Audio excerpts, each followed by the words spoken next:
Welcome back to U.S. Command Instant. What you are about to hear represents the single most consequential weapons transfer in the history of the modern Middle East. And the Western intelligence community missed it until it was already done. 500 Hassan won 8 intercontinental ballistic missiles, the most advanced solid-fuel ICBM that North Korea has ever produced.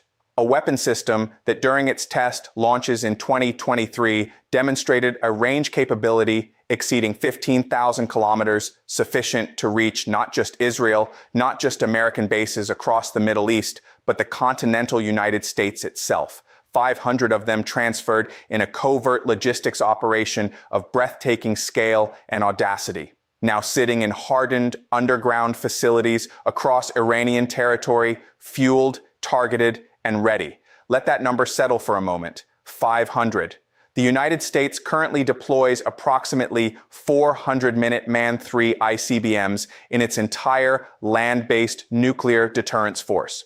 The number that Iran has just received from Pyongyang exceeds America's entire ground-based strategic nuclear delivery inventory. And unlike the Minuteman III, a system whose fixed silo locations have been known, mapped, and targeted by Russian and Chinese war planners for decades, these Hassan-18 platforms are road mobile.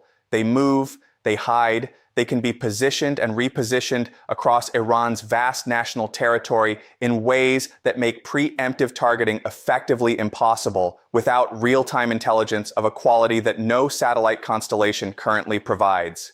Israel woke up this morning in a fundamentally different strategic reality than the one it went to sleep in. The qualitative military edge that Washington has guaranteed and underwritten for half a century. The assurance that Israel will always possess weapons, systems, and delivery capabilities superior to any combination of regional adversaries has just been obliterated by a single transfer agreement between two sanctioned, isolated nations that the Western world spent decades trying to keep apart. The question that every defense ministry from Tel Aviv to Washington to Riyadh is now asking in emergency sessions is not whether this transfer happened.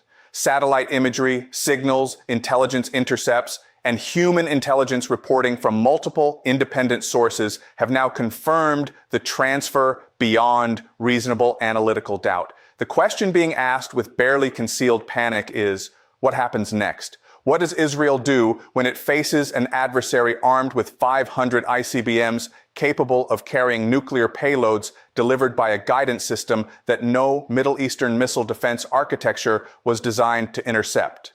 What does Washington do when the deterrence framework it has maintained across the region for 50 years is suddenly facing a weapons inventory that changes every calculation simultaneously? Tonight's analysis goes inside the transfer. We examine how it happened, why Western intelligence failed to stop it, what the Hassan-18 actually represents as a weapon system, and what the strategic consequences ripple outward across Israel, the United States, and the entire global order. The world changed last night. This is what that change actually means.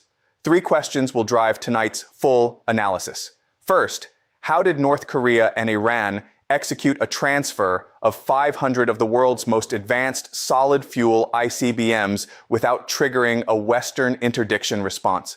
Second, what does the Hassan-18 actual technical capability mean for Israel's defense architecture and for American power projection across the entire Middle East theater? Third, with Iran now holding the largest road-mobile ICBM force outside of Russia and China, what realistic options remain for Washington and Tel Aviv? And is there any path forward that does not lead directly toward the most dangerous nuclear confrontation since the Cuban Missile Crisis? The answers are not reassuring, but they are necessary. If this channel has been giving you the analysis that cuts through the noise of official narratives and mainstream defense commentary, now is the moment to make sure you never miss an update. Subscribe, hit the notification bell, and share this video with everyone in your network who is serious about understanding what is actually happening at the sharp edge of global power competition. Drop your assessment in the comments. I want to know what you think the next move looks like from Tehran, from Pyongyang, from Tel Aviv, and from a Washington that is running out of options faster than anyone in the official policy space is willing to admit publicly. The transfer, how North Korea armed Iran with the world's most dangerous ICBM. To understand how this transfer was executed without triggering a Western interdiction response, you need to understand two things simultaneously: the genuine limitations of Western intelligence collection against deeply compartmentalized operations between sanctioned states, and the extraordinary lengths to which both Pyongyang and Tehran went to ensure this operation remained invisible until completion. The Hwasong-18 transfer did not happen overnight.